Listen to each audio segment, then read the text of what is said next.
Hello, everybody. How y'all doing? How y'all doing? Welcome to Faith-Based Workplace YouTube channel. I'm about to get into this one. This should be a good one. Welcome, Danny. Oh, wait, hold on. My bad. Thank you for coming in, Danny and Adrena. That my wife, Norfree Living in, is here, and we got a great guest tonight. My brother Phill Rizzo. So we're gonna get into this with female narcissist relationship cycle.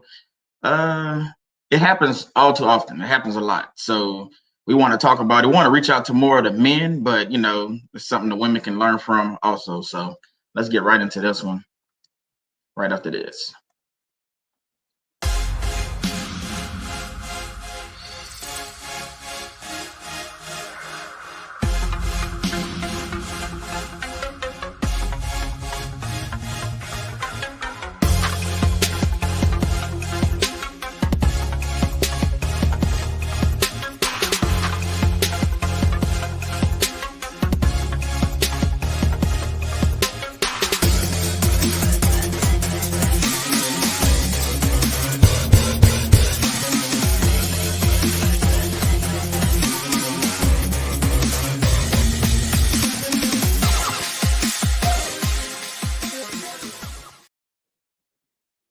All right, everybody, let me bring Phill in. He backstage. Let me get Phill in here so we can get this started.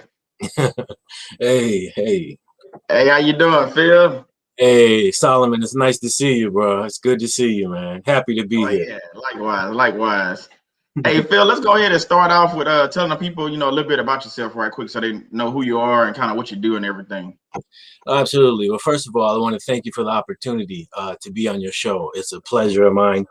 And like the sign says there, my name is Phill Rizzo, and I'm a high-risk security consultant. And what that means is we protect you from hurt, harm, or danger. And my company's name is Rizzo's Protective Group. And we work in areas of physical security, information technology security, as well as criminal defense law. And we also do training for active shooter risk mitigation, something we call de-escalation of aggression, and another thing called tactical termination, where we work directly with the HR people, HR professionals, to go in and train their people how to terminate an individual with what we call TACT. And TACT stands for TA, and each one of those letters stands for a particular behavior. So that when you do have to terminate somebody, they don't come back to your facility with a firearm and try to commit an act of violence. I got you. And I'm blessed also to have a popular podcast called Light 'Em Up, and it's on every major platform. And I just checked today, and we are in 73 countries as of today. That's awesome, bro. That's awesome. Yeah, I had a chance to check out your podcast. I didn't listen to two shows. The last one you did with the woman, the coroner or whatever. Man, That was a good interview. I told you, Shannon, she's into all that CSI stuff, but I actually was able to learn a few things from you just asking her questions and stuff. That's a real good show. If y'all get the opportunity to go check out that podcast, hit them up, man. That was awesome. I love that podcast. You got a new one coming out, right? A new one you're working on? It's in the works, and it's going to be with a 39-year retired Cleveland police officer. So with all the stuff that's going on about law enforcement and problems with law enforcement with the community, I think it'll be good to sit down with somebody who, for 39 years, he's kept his nose clean. He's been promoted. He hasn't had any complaints against his record. So I think it would be good to sit down and talk with somebody about the situation that's happening now throughout our nation. Yeah, I definitely agree with that, man. I can't wait to see that one also. Well, Phill, let's just get right into this one, man, so we can get the people what they want, what they came for. Let's get into this one. Okay, sounds good. It's good to see you. I'm ready, bro. I'm ready. Okay. So again, we talking about the female narcissist. We talking about past relationships. So let's just jump right into this one. Okay. First question, they all coming at you actually, so it's like an interview. So I'll chime in too. But okay, so when did you realize something was wrong with the woman you were with, and then also, how did that change the way you looked at women after that? Well, I'm pretty perceptive. Having been an investigator for over 20 years, so early on, I knew there was a problem. I could see the way, in my particular situation, the problem was the way the stepdaughter would treat the mother, who was, the woman that I was with. It was a complete role reversal, whereby the daughter would talk to the mother, to the woman I was with, as if she was the parent. And immediately I thought, okay, wait a second, let's call a timeout. There's something wrong with this. So I sat down with, with the woman I was with, and we had a long conversation, but she was really just a bad parent. That's what she was, and being a bad parent, if you parent out of guilt, if you parent out of anger, or if you parent out of shame or stuff like that, you're never going to get it right. Never. So early on, I knew that there was a problem. But you try to stick and stay. You try to make a good thing come of it, because I'm a product of divorce. My mother and father were divorced when I was a kid, and I always told myself, Solomon, I always said, I really don't want to see that happen to me. But eventually, after I had enough, I called it quits. I packed up everything and I left out. But I knew early and often, because if you pay attention, you can see these things. These things stick out like a sixth toe. So yeah, I knew early that there was a problem, and the problem all throughout the relationship was, in fact, her daughter. Her daughter was, she was really angry and resentful that her father really wasn't there for her, because her mother and father had been divorced, and so when I came in on the scene, she was filled with anger, and I used to think for a while there that my name was "You're Not My Dad." I used to think, because she would always say, "You're not my dad. You're not my dad." Yeah. And for a while there, I was like, man, that must be my name, because that's all I hear. But yeah, that's crazy how that happens. How the kids can sometimes control, the situation that goes on in the household. And I think a lot of times, as men, we come into these situations, because I'm doing it now, but you come into the situation where you're trying to step into, not you trying to replace the father, you're just trying to make sure the kids are being taken care of, and make sure that the wife or the girlfriend, whatever, being taken care of. And I think when the kids look at you as an outsider, I think it causes a problem automatically for you and the kids, which can then result into a problem between you and that woman that you with, which kind of, what I'm saying, it makes the problem even worse than what it should be. Yeah, absolutely. I mean, it's really important in a blended relationship for, number one, the biological parent has to do the disciplining. The step parent can't come in and expect to do any type of disciplining. There has to be what they call a unified front, and by that, the man and the woman in the relationship or whatever, they have to work as one. They got to work in unison. So that means there has to be a lot of communication, because in every relationship, communication is the key. Without effective communication, no matter what it is, it can be a love relationship, it can be a business relationship, it could be a friendship. If you don't have communication, you're not going to have anything. That's like a foundational pillar. So, I mean, but she just wouldn't discipline. She just wouldn't discipline the girl, and it just led to one thing after another. And, we really couldn't get our focus because there was a constant problem with her daughter, Okay, I got you. Yeah, I got you. That's a tough situation to be in, to be honest with you. Either way, it's a tough situation. Yeah. But thank you for answering that. Let's get on to the next one.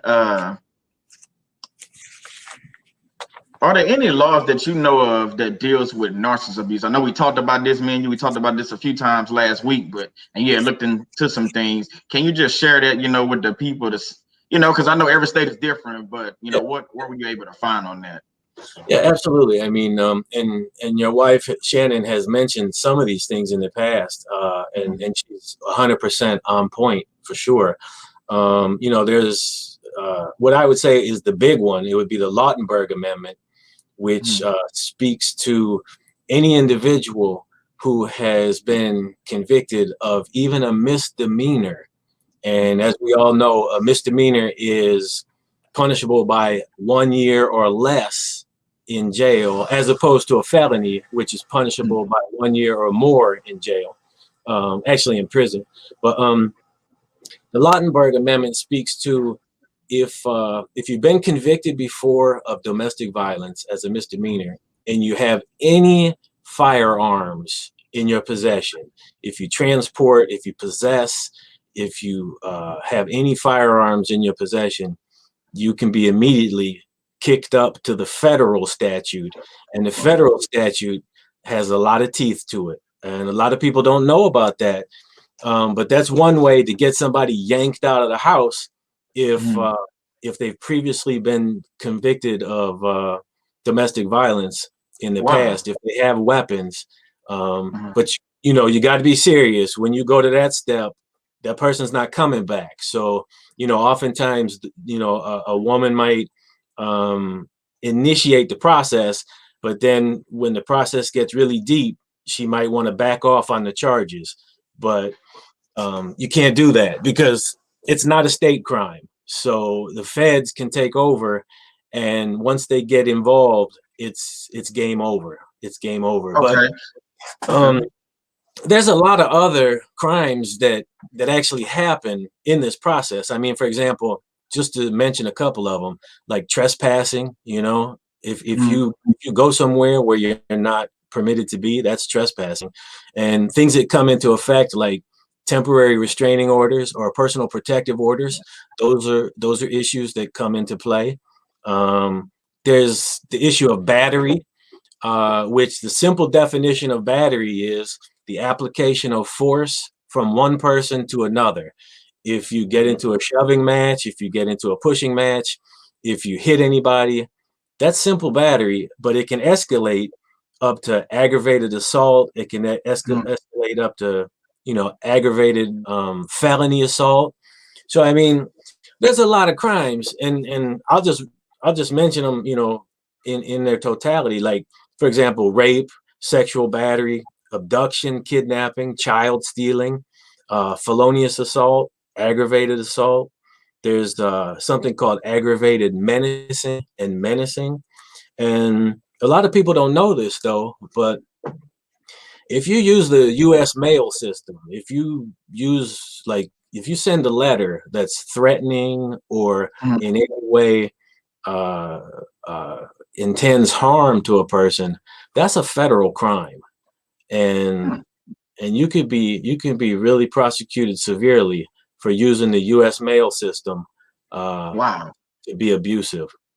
See, I didn't know that. You taught me something just now with the mail, because I'm pretty sure. So I got a question. I know it's not one of the questions we talked about, but since you said that, so would a text message be the same if you get a threatening text message? I know it's different, because you send it through the mail, so it's different. So you got the paper and all that. But would a threatening text message do something? Can you use that somehow? Well, yeah, a text message can definitely be used in a court of law as evidence, against somebody. And your cell phone provider, if they're issued a subpoena, they have to turn over all of those records, all of them. Okay. But it is a big difference. If you use the U.S. mail system, that's completely different from sending a text message. So those are separate things, but you still can use both of them in the prosecution of cases like this of abuse and things like that. So yeah. So that's good information, because I know a lot of women, we talk on here a lot. A lot of women are dealing with different things, when it's threatening phone calls, text messages. I'm pretty sure some of them get, like you said, letters in the mail. But the thing that you said earlier about the Lindenberg thing, that there to me was it stood out because if you do a simple background check, like me and Shannon got together, you do a simple background check, you kind of know some of these things already going in. So this person has domestic violence and things in their history. So I think it helps you out, because knowing it in the back of your head, you're like, wait, okay, he just hit me. I already know he got, you know what I'm saying? I already know he, you know, been convicted of domestic violence before. So now you can proceed forward and you kind of know what to do. But I think a lot of women and men, you know, because we obviously this conversations about women. We know a Right. lot of women do these things too, and they might have something in their background. So it's the same thing. I think that's work. I think nowadays you need to be able to look into these people's background. Go ahead and pull a background check, you know, because everybody want to know what's their credit score. Man, screw the credit score. I want to know. I want to know if you didn't beat somebody up or you didn't kill Yeah. somebody 10, 15 years ago. Yeah, I'm not worried about a credit score. I'm worried about No, criminal history. yeah, criminal history. Yeah, I'm not worried Yeah, about the credit exactly. score. You know, yeah, I mean, you brought up an excellent point. You know, it's always wise to do your due diligence, you know. I mean, I know a lot of people say, well, I don't feel comfortable doing that. You should check and see if the person that you're involved with or about to be involved with, if they have a criminal history. Because wouldn't you certainly want to know if they're a double murderer in another state and you're about to tie the knot with them and get married? Certainly, you would want to know that information, you know? So, Yeah, I mean, I encourage people, men and women, um, because in the security industry, we get questions about, you know, like for example, people have children and their children are starting to date or they're about to go away to college, you know, and we get all kinds of questions about, well, how do we keep the kids safe? How do we keep them, you know, when they're out from under our view? How do we keep them safe? Well, run a background check on somebody, you know. mm, Um, and to be honest with you, every police station, no matter what city you live in, unless you live in the smallest city in the country that doesn't have computers, which I don't think exists, but every police station has a public access computer that you can go to the station, sit down in the records room and type in a person's name and see if they're in the system. So that's one thing wow. somebody can do to protect themselves. Because, you know, this is all about protection. You got to protect Yes, yourself because if you yes, don't protect yourself, who's going to protect you if you don't do it yourself? exactly. Hey, I want y'all to make sure y'all listen to that for people that's, you know, going to watch this live now or watch it later. What he said about every police station has a computer that you can go to and be able to look these things up. And I'm a firm believer that you need to look into these people, their history. It ain't about credit checks. I mean, we passed that. That was a thing Hmm. from the 90s and early 2000s. Oh, Yeah, I want to date nobody with a 300 credit score, and I get it. But guess what? Credit scores can be fixed. Like Phill just said, you double murder somebody, we can't fix that. We can't take that back. You know what I'm saying? You know, you got things like that going on. So yeah, credit scores. Let's put that on the back burner and go ahead and find out if this person been involved in domestic violence, if they yeah, killed somebody. It you know, it might point you in the right direction to let you know that, you know what, this person might be a narcissist, and this probably somebody. That's one of remember the video I did last about red flags. yeah. That's one of those big red flags you probably can avoid and be like, you know what, I don't need to be with this person. So thank you for that. That's great information right there. Be My honest, pleasure. especially about the police station. Yeah, yeah. And you know, I'm always available. Should any of your listeners have any questions at any Mhm, time, um, I'm always available for someone to reach out and bounce a question off of me. mhm. Um, and I'm always here to support your show in that regard. Absolutely, absolutely. All right, let's fill stuff. Y'all want to get in touch with him? Okay, we're gonna keep moving along. He coming with he say he came prepared tonight. He coming with fire already. So Yeah.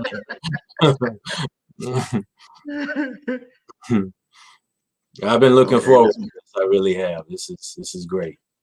yeah. So this next one, what is something you can say to other men? Remember, we trying to reach the men because me and Shannon talk about this a lot, and she been pushing me to do things like on Clubhouse and stuff like that. I know she probably is smiling right now that I'm talking about it, but you know, a lot of men go through domestic violence with a woman and they don't talk about it. So what's something you can say, to some of the men, who say that the woman is just crazy, and you and I both know it's something more to it than they just crazy, especially when we're dealing with narcissists and things like that. Yeah, you know, the most important thing in any situation is to know yourself. Okay, we can always point the finger at somebody else, but every time we point the finger at somebody else, there's always three fingers coming back at us. So we got to make sure that we're correct from the beginning. Okay, so um, you can say the woman's crazy all the person wants, but nobody can control you, you know, as a man or as a woman or Mhm. Only you control yourself. So I always say that no person can govern anybody else until they first govern themselves. So you got to get yourself in check before you can do anything else. And you control your temper, you control Mhm. your words, you control, how you respond. We as men, you know, we, and this goes for women as well. No one needs to be pushed into a situation that they would regret, you know. Mhm. Uh, the men need to be in control of themselves. Now, here's the thing: in a relationship, a man wants to feel respected, and a woman wants to feel loved. Okay, I so got you. we as men, we need to know how to nurture our partner. We need to do our best with them. And for example, what does do our best mean? Well, we have to try our best to bless them in thought, word, or deed. We have to try to edify them or build them up, also in thought, word, and deed. We have to try our best to share with them our thoughts, our words, our deeds. And sharing, it doesn't mean only sexual intercourse, okay? Because there's only so much time you can spend in the bedroom, and Exactly. and you have to have something solid to build on, outside of the bedroom. And then the last thing in best would be to touch, and that's touch a person in their heart, touch a person in their mind, touch a person in their soul. You have to treat somebody the way you want to be treated. You can't let somebody rob you of your joy, and you can't Mhm. blame it on them. It would be like if I'm angry about something, I drink poison, and I expect somebody else to die from it. No, no, I no. got you. So Hey, us, Shannon say that all the time. She said us, that all us, the time. us Yeah. men, us men have to be responsible for ourselves, and we Yeah. have to love our women the same way Christ loves the church. Okay. Mhm. Um. So you know, I have a friend who's going through a difficult relationship, and I always tell him that you control yourself, man. Nobody else controls you. You have to do your best at all times, because let me tell you this: if you even have the hint of impropriety nowadays in a domestic violence situation, somebody's getting arrested. Somebody Yeah. is going to get arrested, and then you got to try to crawl out from under that charge. And that's, number one, not easy, and number two, it's not inexpensive. To go to Mhm. court is expensive, and you want to try Yeah. to avoid that at all costs. I mean, so we have to know ourselves. We have to go to the Lord in prayer, go into Mhm. our prayer closet, and we have to separate ourselves from the world, because yeah, there's a lot of temptation out there. There's a lot of what we call push factors, but at the end of the day, you're responsible for yourself, and you'll develop the relationship that you put time into develop. You know, I like that. I like you that. know. I definitely agree with you on that. Yes. I Yes. mean, if all you do in a relationship is talk about troubles, then you got a troubled relationship. You know what I mean? So True. um, we can't blame anybody else. And that's the thing, as men, sometimes we like to blame everybody else for something. And I guess women can do that too, but women are just as responsible for their thoughts, words, and deeds as men are. And you really have to decide what it is you want out of this relationship. I have friends who say, "Well, I just want to be happy in my marriage." Well, happiness is a byproduct of putting in work. And if you Mhm. don't put in work, you're not going to have a relationship that's happy. So it all depends on what you want. You have to work Yeah. for it. Nothing in life is given to you. Anything of value is worth working for, and that goes along with our relationships too. You know. Man, you going deep in here tonight, Phil. I mean, I know I had to. That's why I wore my shirt and tie and stuff. I had to come on my own show. Like, man, Phil coming to bring some stuff tonight. But I Well, appreciate it. Like, I appreciate it 100, because people need to hear this. Men and women need to hear especially these situations that, you know, like I said before, like we've been through with these women that, and I'm guilty of it myself. I used to call these women crazy, you know, just thinking, you know, oh, well, she just crazy. And then when I start, you know, looking at this deeper, I ain't gonna say a little deeper. I start looking at this deeper. It's like, no, this woman is not just crazy. And then there's a lot of red flags that I've missed in the beginning. I ain't gonna even say I missed. I seen them, but it's kind of like it ain't that bad. But those red flags became, you know what I'm saying, the size of a ship. You know what I'm saying? So it's like, wait, what? Like I should have recognized that. You know what I'm saying? So some of these things that we're talking about is why I'm glad I got you on here, is to talk about some of these laws, talk about, you know, just men just talking about like women, not to bash all women, because obviously we're not gonna sit here and bash all women, because we're gonna get into that question later on about our wives, because we've been blessed with two beautiful wives, you know, they're intelligent, everything like that. So that's not what we're doing. But I do want to shed light more on female narcissists, because so many times, you know, we just talk about men, and they talk about men narcissists, and Shannon brings this up a lot, and it's true, because men, you know, they more overt, so they, you know, they beat the women, and so they go domestic violence, and you get arrested and all that. And then the women, it's almost like, you know what I'm saying, like they skate by. And I think that's because guys in settings, like me and you had that conversation the other day on the phone. I just think sometimes guys in settings, they don't share that with their other brothers, but we should. We should be having these conversations, not just on YouTube, but just in a roundabout thing, talking to your brothers. But it's like, I guess when you're ready to share it, it's like, well, I don't want to tell my cousin or my brother, because I don't want him looking at me as less of a man. And I think that's why the men don't share as much. What you think about that? Yeah, I mean, absolutely, and that's 100% on point. You know, we as men, we bottle our feelings up. You know, we think it's not manly to cry. Let me tell you, it's perfectly normal to cry. And let me tell you this further. I would not want to be around a person that didn't let their emotions out, because number one, they are a time bomb, a ticking time bomb.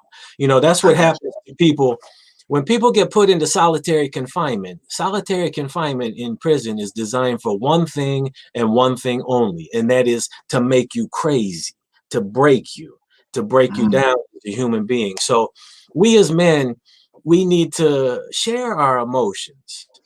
You know, I remember in the relationship that we started talking about with a narcissistic woman, I know when I left that relationship, it was many a nights that I soaked my pillow with my tears.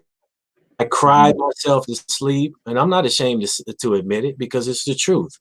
And the good Lord says that the truth shall make you free. So tell the truth, Phill. Okay, so we need to talk about it. We need to talk to our brothers about it. We need to share what our situation is, share our reality.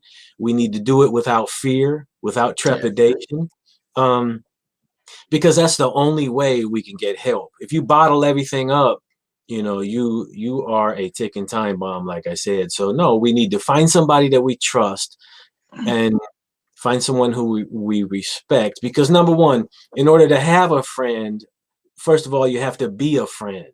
So I like that. Yeah. you have to have somebody that you can confide in, because you don't want your business in the street. You know, you don't want to That's true. tell somebody knows what's going on, because it's really not everybody's business, you know, because people will always talk in a situation like this. People will take sides, especially if you've been married. The family members will take sides. So we got to support each other as brothers, and we got to help one another. And the same thing goes for women, you know, and it's okay if a woman has a man friend who she confides in for information, for advice, for guidance, you know. I mean, men and women can be friends, and there's no harm in that, you know. But we need to step up. We, as men, we need to quit blaming other people. We need to own our own junk, and and look out for our own best interest, you know. Keep our hands in our pockets if we can't be, you know, be respectful. There's no just cause for putting our hands on anybody. You know, my mother always told me, she said, you know, if you feel froggy and you ready to jump, you better calm yourself down, because if you don't mind spending time in prison, okay then, Yeah, because you don't hit a woman. You don't hit a woman, exactly. you know? I definitely agree with that. Men putting their hands on women, and then on the flip, women shouldn't put their hands on men either, because you know, in a lot of situations we see that where the woman hits the man, and you Yeah. know, again, the man don't talk about it, but Yeah, they should talk about it, because if you start talking about it, it's almost like I seen in a comment, I think Shannon put it up there about document, document, document. Where if you start absolutely. telling, people know, well, this woman is abusive towards men. The word to Yeah. get out. You know how the streets Yeah. do now. I mean, they got internet and everything now. So instead of just me and you knowing the woman crazy, no, the Yeah. whole neighborhood needs to know that she's crazy, and go a step further and say, no, she's narcissist. And then you can sit there and explain to people, well, what is narcissist? It ain't somebody just look in the mirror and think they pretty. No, No. it's No. deeper than that. You know, Yeah, you know, so yeah, the road goes both ways. You know, women shouldn't hit yeah, men, men shouldn't hit women, you know, yeah, because both of those situations are absolutely wrong. Um, and it's important to keep our men accountable for what they do. You know, you need to have like a brother who you can go to as your accountability partner and talk yeah, to. Say, hey, you know, how are you doing? You know, how are things going? Are you okay? And the other thing that isn't really talked about very much in situations like this is, if a bad situation gets worse really fast, you need to have things in place. Like, for example, you know, in uh in security, you need to have something called a reciprocity agreement, or an agreement with another company that might be across the street or down the street, that if something bad happens at your location, that you can go from your location to their location just for the time being. So what you need to do is, with a friend, a trusted confidant, if something bad happens in your marriage or domestic violence situation, you need to have, number one, you need to have what they call a go bag. You need to have everything you need in a bag somewhere in your car, and you need to have that ready in case things go sour quick. You need to have mhm, already a friend in place to where you call them up and you say, hey, Solomon, look, man, I need to leave right now, bro. So can I hang out at your place until I get my head straight, until I can figure out which way is up? People need to have that in place ahead of time. So, you know, I encourage everybody to think about the bad before it gets worse, you know, oh, that's uh, good. That's deep. because things are in a blink of an eye, you know. All it takes Yeah, is one argument, and people can start hooking and jabbing, and before you know it, you don't got a place to stay, you know. true, true. Man, okay. Like I see, man, you get a lot of feedback in the comments. Like Shannon, everybody, you know, they saying, you know, hey, she taking notes. I just put it up there. She said, agree, I'm taking notes. A lot of Yeah, people saying, you know, this a lot of yeah. good information. That reciprocity agreement, it could just be like an agreement with a friend, you know, agreement with the Yeah, company, you know, um, that when it's time to bail, you got a safe house to go to. Because, you know, yeah. in law enforcement, when they have a witness that they're trying to get to court in order to testify, they Bring bring it to them the to the safe safe house. house. Yeah, yeah. Yeah. That way, Okay. say for example, if it's a drug case, that way the drug kingpin can't find them and, you know, put two in the side of their ear. You know what I mean? Exactly. I got So I you. mean, we have to do the same thing. We got to use the smarts that are available to us. Okay. Let's move on to the next one. That's good information. I like this. Okay. So going back to, you know, going back to the woman that we're talking about that you was with, what type of narcissist do you believe you were involved with? You know, so far, you know, she thinks she was malignant, covert, serial, other. I mean, what you think after all the things, you know, you seen with her and the daughter and all that? Yeah, you know, I'm not exactly sure to be 100% as far as those definitions go. Covert, that would be like hidden or undercover. Uh, Yeah. Malignant would just be cancerous. Um, Yeah. and serial would be like she's done it to other people, so she's gonna do it to you. You Yeah, she know, do it a lot. Yeah. I Yeah. she was a narcissist, and this is strange in a strange way. She was a narcissist about her daughter. So everything flowed through her daughter, and because she was such a terrible parent, she couldn't really focus on her relationship with me, you know. So I think she was just she just wasn't a good parent. That's all I can really say. Now, what kind of narcissist she was up under the skirt of her daughter. That's what the problem was. You know, she couldn't get out from under that guilt that she parented from. I got you. I know exactly what you're talking about with my ex. It's like the daughter controlled more of everything, and the reason why is because she had dirt on the mother. So being that she had dirt on the mother didn't want it to get out, so she let the daughter almost do, you know what I'm saying, do whatever she wanted. So it's you know, so it's one of them situations. I definitely know what you're talking about.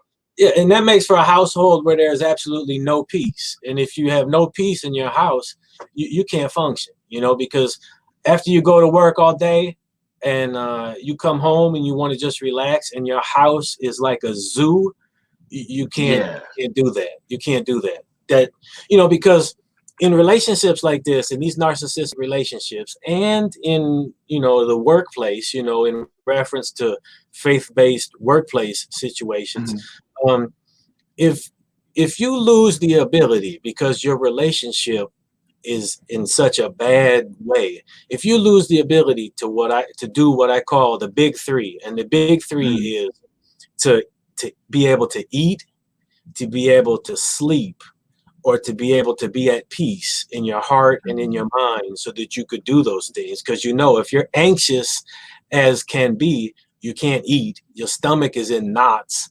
And if you're anxious as can be, you cannot sleep a wink. You're staring at the ceiling all night long, you know?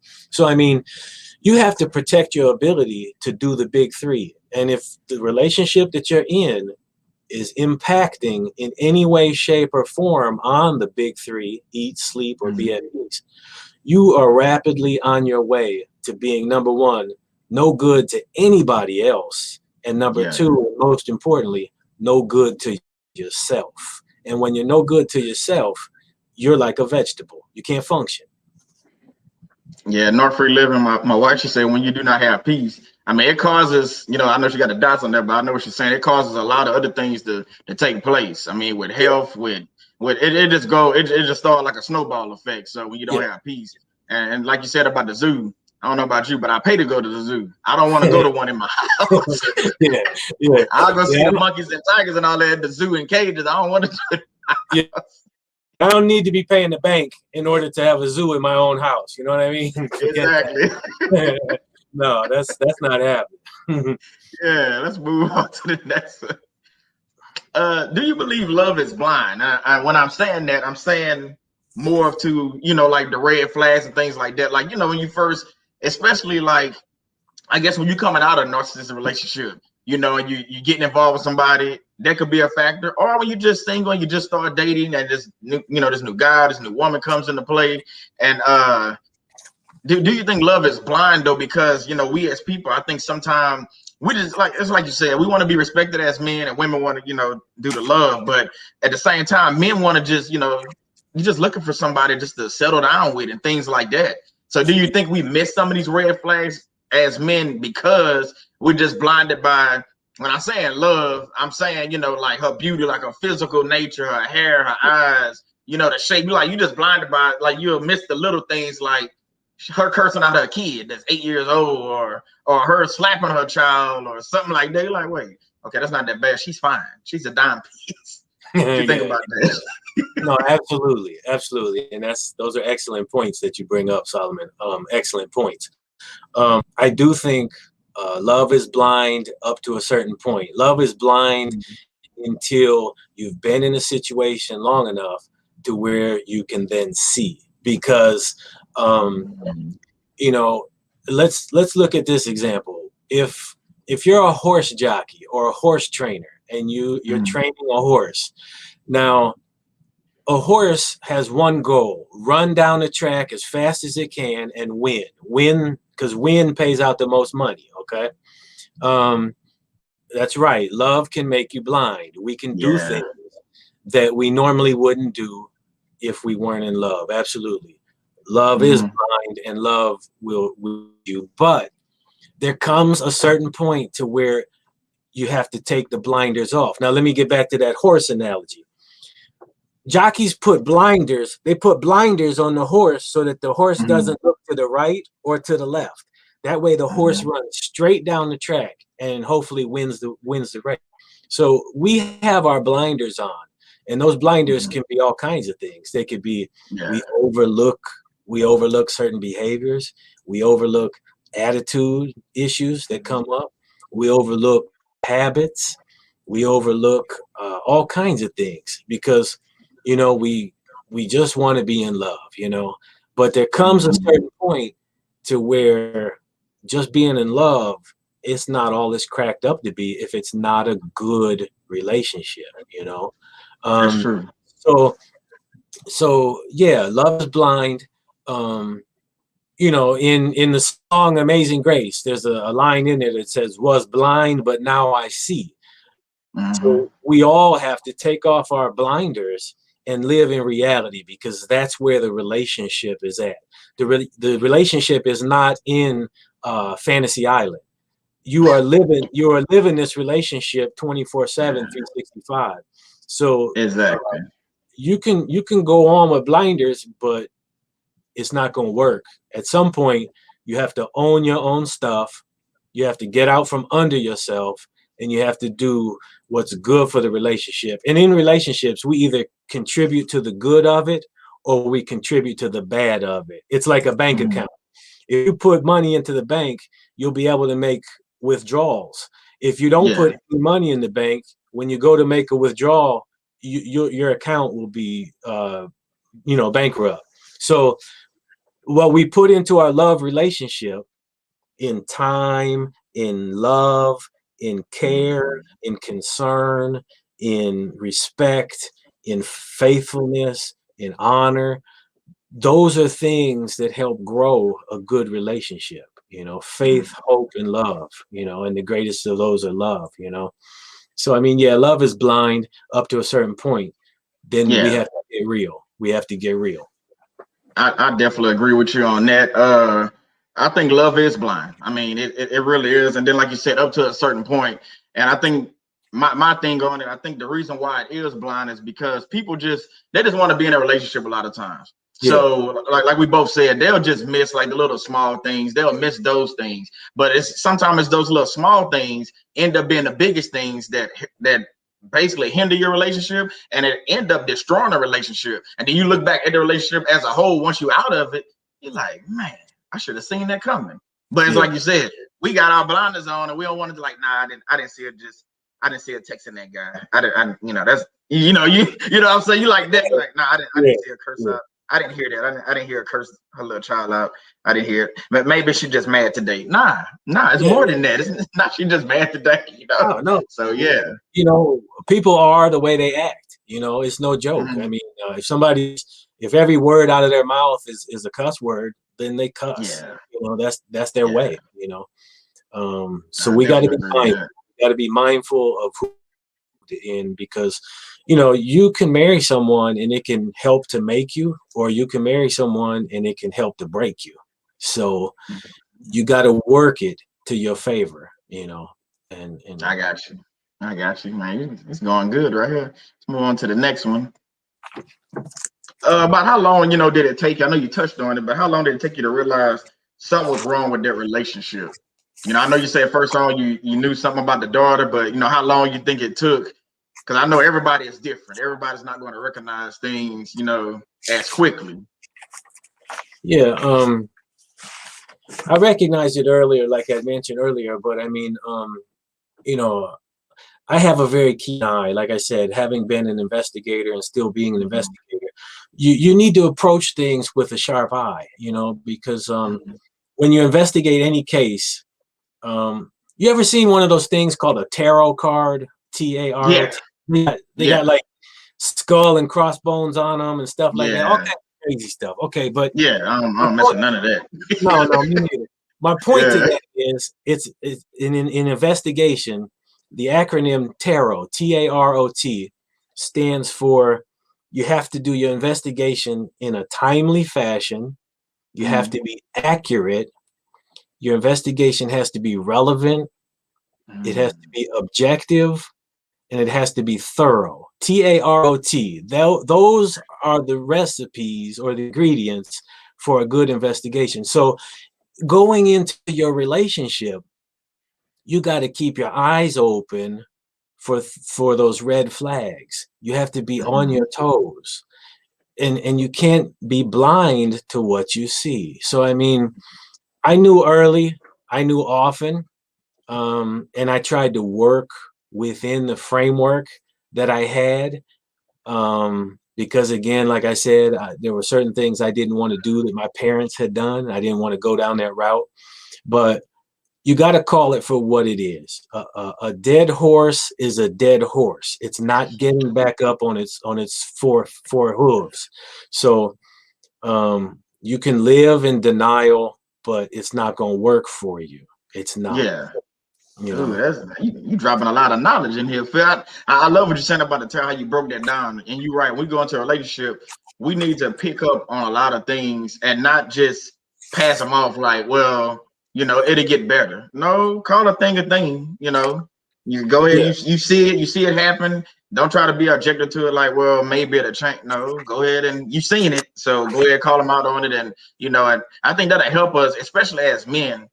I think that'll help us with these women that are narcissists, you know, because and we call out the things when we first see it. Or I say calling out, but if you recognize them and act on it, it'll keep us out of a lot of these situations. Because in my situation, I wouldn't have ended up in the situation I ended up in. I wouldn't have ended up in Honduras trying to fight somebody that, you know what I'm saying, and fight for somebody that really don't love me because she's married to somebody else. But it's those little red flags that I missed in the beginnings of the relationship. Like, I should have seen some of this stuff coming. And then, you know, you look at the another thing I like to look at is like their friends. So her best friend was basically a narcissist also. But me, I guess I ain't gonna say stupid, but just not calling out on it or just acting on it.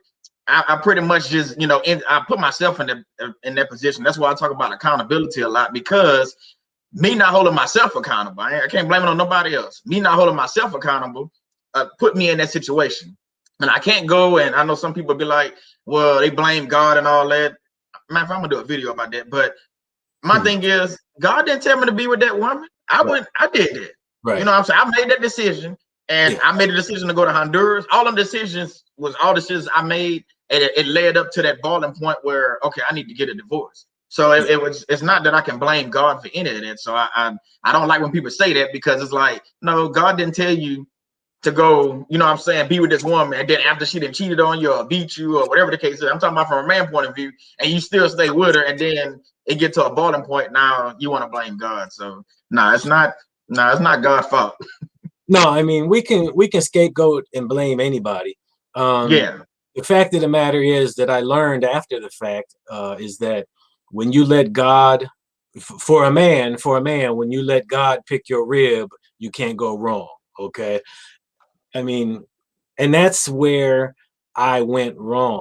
You know, men get into the habit of picking, you know, the 36, 24, 36, you know, the woman that has the hourglass figure, you know, that, you know, it's the inner beauty that will sustain throughout the length of time. And nothing wrong with being with a beautiful person outward, but if you have someone that has inner beauty, their beauty will never fade away, you know, never fade away. Right. So I mean, we as men, we can be visual in our approach to our relationships, you know, but like I said early on, there's only so much time a brother can spend in the bedroom. So you have to have a lot more to the relationship other than just physical, you know. And I thank God for the way things happened with me and Millie, because and we'll talk about that hopefully, you know, the relationship I'm in now, because for 9 months me and Millie were separated because she was in the Dominican Republic and I was here in the United States trying to get her back to the United States. So absolutely we had to build into our relationship and on our relationship something other than the physical aspect, because that just wasn't happening. Exactly. You know, we had an Yeah, ocean between each other, you know. I got you. Let me jump into the chat right quick. Let me see. I seen Cluster B put this up here. She said, "Aloha, apology for tardiness, being actively stalked and gang stalked." I know Shannon says she's going into prayer. We're gonna pray for you at the end of this, but I'm saying a prayer for you right now, just making sure that you're safe and okay. I mean, we understand if you have to get off of here and go handle your business with HPD, that's Hawaii Police Department for y'all that don't know, but yeah, that's a serious situation. So we want to make sure that we praying for Karen with her situation. If she's being stalked, she needs to document. Exactly. You know, Exactly. date, place, and time, photos. She needs to not be alone if that's possible. She needs to have protection with her, whether that be mace, whether that be if she has. I don't know the laws in Hawaii, but maybe there's a concealed carry permit. But if she's actively being stalked, she needs to have her antenna up and be alert to the situation. That's the thing. Yeah. If you're in a situation where there might be abuse or some type of violence, you have to be situationally aware to your surroundings. That means you can't be coming out of the Costco or the Walmart with your head down looking at your cell phone. You got to have your head up. You got to have your keys in your hand. You got to be ready to get into that car, look in the back seat, make sure that there's no one there, lock that car door, get in the ignition and go. You got to be ready. You can't have your head in the clouds. Yeah, I definitely agree with you on that. Me and Shannon talk about it all the time with the kids. Like, man, you need to know, like, because they just starting to drive and everything. Like, you need to know where you at, because in a blink of an eye, an accident can happen. Anything can happen. I need to know where you at. You don't know the last street or the last restaurant you just passed. I used to drive 18 wheelers for y'all that didn't know. So I always use like different can't think of the word, it didn't slip my mind, but I use different reference points, like different buildings or anything like that. Landmarks. Landmark. Yeah. So I'll use that. So, and it's the same like you're saying in Walmart or anything like that. I'm always aware of my surroundings. So if something looks suspicious, guess what? So I'm gonna get I'm a man. I'm gonna get the moving. Like, okay, I need to go ahead and get what I need to get this popcorn and go ahead and get on out of here, because it's not worth my life me staying here. How people like nowadays, the younger generation, they want to stand there, they want to film the fight. And then when the bullets start flying, you the person that gets shot. Like, well, why didn't you leave? You don't have to stand there and watch that fight so you can get likes and views on whatever whatever social media you're on. But we have to definitely be aware of our surrounding with that. People have to remember that you can only be killed once, okay? And that's no joke, True. People have to keep in mind that no one has the right to take their life. No one has the right to abuse them, Exactly. Oh, that's good, Karen. Thank you for that update. So I know she know how to handle herself, but just want to make sure that we keeping her in prayer. Okay, and welcome for the people that I didn't welcome. Lou 12340. I know you came in. I seen One Love in. Karen came in. Anna Robles came in. Thank you all for coming out. Love Pieces in here. Thank you. Who else? I missed someone. I know Coach Letitia, I think she had to step out for Bible study, so I know she had to step out, but she go catch the replay. But everybody, I miss you.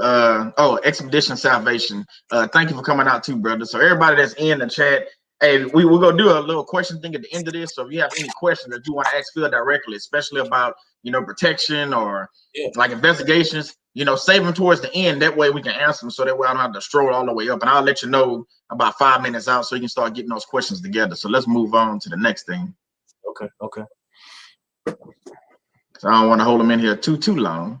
No, I'm all yours. This is fun, man. I'm enjoying myself. I got you. We can go as long as you got the room. So let's get into this, because this is kind of what you had mentioned about Millie. So tell us a little bit about finding love after being involved with a narcissistic relationship, because I think a lot of people, I know a lot of people comment, they think it's hard to find love after being in a narcissistic relationship, whether it's abusive or emotionally abusive, physically abusive, whatever. They think it's hard, and I'll touch base on it too after you say your spiel. But a lot of people think that they won't find, what I'm saying, like it's nothing after this, and I get it, because the situation I was in, being married and then the woman getting married to somebody else. Why we married? I'm not gonna go over the whole thing, but you know, being in that situation, man, that's a lot. And that was my second marriage. So you like, now I'm sitting there as a man, like, man, that's 2 divorces. So I had to look at myself, obviously. Okay, what did I do wrong? But then I'm like, man, like I'm that bad. I mean, what's going on? But again, I'll let you go ahead and answer that question though. Yeah, that's an excellent question. That really is. And I agree with you 100% because I felt the exact same way as what you expressed when I was going through my situation. I thought, okay, I'm never gonna find love again. I'm gonna be alone. I'm gonna die a monk, you know. I mean, I had all these thoughts and feelings that were going through my head, and it really was just the devil trying to keep me down and trying to keep me, you know, from acting on my faith. And I had to get up the courage and I had to get up the faith. But once you do, like if you look at a little eaglet, a little bird, like before that little bird knows how to fly, it flaps its wings and tries. But then one day, after it keeps flapping and trying, one day it jumps out of the nest and it's on. It's either gonna fly and make it, or it's gonna hit the ground and get hurt. So I mean, once I got up the courage to step out on faith and to do what I should have done a long time ago, and once I actually went to God in prayer and repented for all of my sins that I had committed in that relationship. And I tell you this, Solomon, I tell you this as sure as I'm looking at you, a weight came up off of my shoulders, came up off of my body when I humbly, honestly, and sincerely prayed to God and asked him to forgive me for my sins that I had committed in that relationship. A weight came up off of me like a semi truck. And from that point forward, the Lord over and guided my steps in his word, you know. My prayer life increased, my faith increased, and I had asked God in my prayers if he would just put one good woman in my path. That was actually my prayer.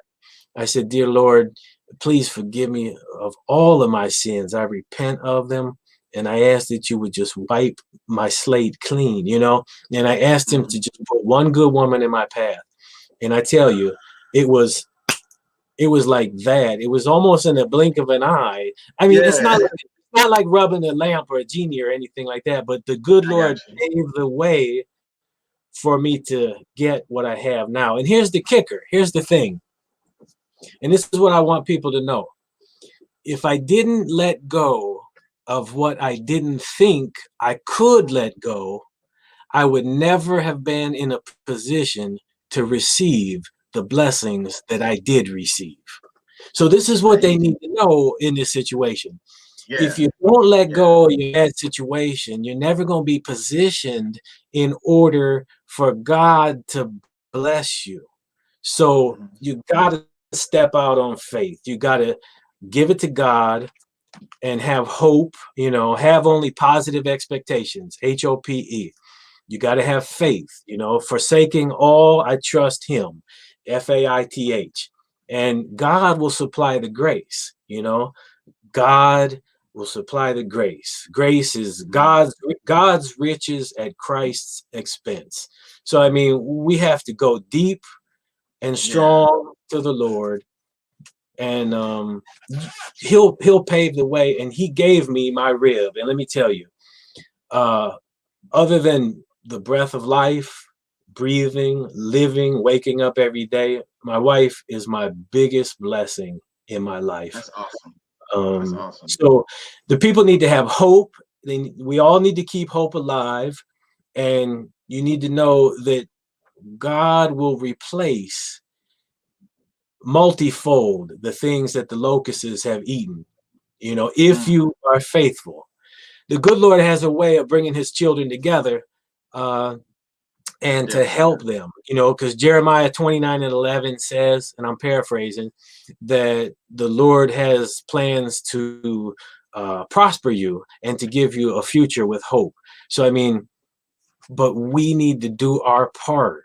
We need to do our part, and we need to step out and go to God and let God be God. You know, a lot of my problem in the past was I tried to control things, and I tried to act as if I was God, but I'm not. I'm not. As a matter of fact, that's an insult to God, because that's me trying to think I can do things that only He can do, you know? Yeah. So there is hope. There is hope. You can find love after being involved in a narcissistic relationship. You have to have hope and Man. cling to it. Cling to it. Man, you dropping knowledge in here. I love it. And you're right. I mean, there's just the, like you said, God brings his children together, and you're right, because he connected us. You know what I'm saying? For us to be able to talk and have a brotherly love that we building and bonding, it's like, wow. And then, like you said, the things you're saying about your wife Millie, it's the same thing with me and Shannon. I mean, after that divorce, I'm sitting there like, man, I didn't mess this up a couple times, you know, and besides the marriage, you know, just dating in between, like I didn't mess this up. So I knew, I was like, you know what, I can't do this by myself. There's no way I can do this relationship thing by myself. I had to tag in God, like being in the ring. I like, you know, I'm tapped out. I got to tag in God and like, you know, I need your help. I need you to come in here and fight this battle, because we don't call it a battle, but to me it was still a battle, because it's a battle of trying to get that woman in your life, and like you said, get your rib. So me doing it on my own, I was finding old broken ribs and ribs that somebody else tossed out and stuff, you know what I'm saying? So I'm like, man, these ribs, it's not good ribs right here. You know Oh man.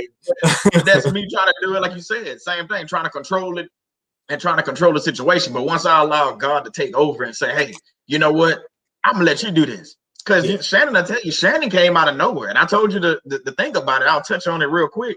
From the time we talked and met and everything, and man, I bought Shannon a ring, and I've never done this before in my life. I bought Shannon a ring a week later after actually just having a conversation with her in person.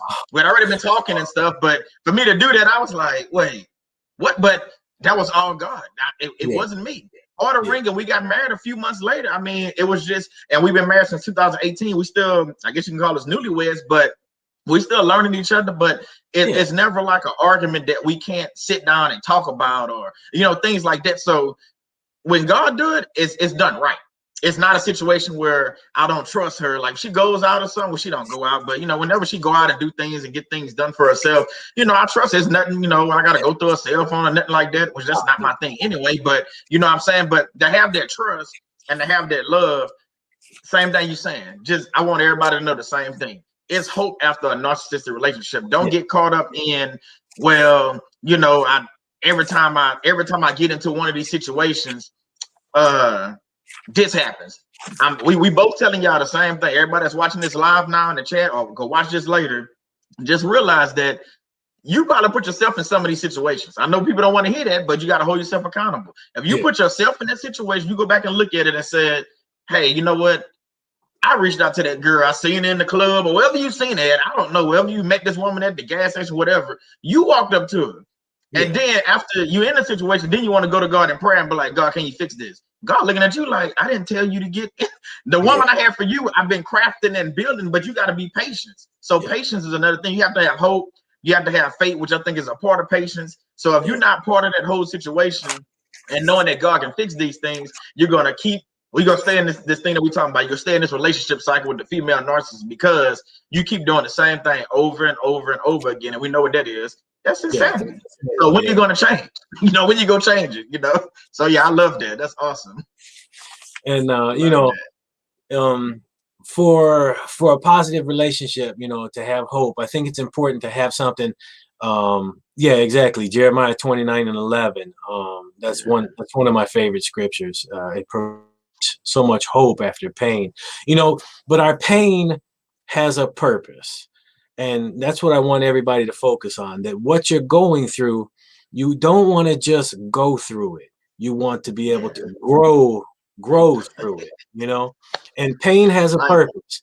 And this is just my humble opinion, but I believe that all of our suffering, and I've said this before, all of our suffering that we encounter is to help us to try to perfect our walk with Jesus. Okay.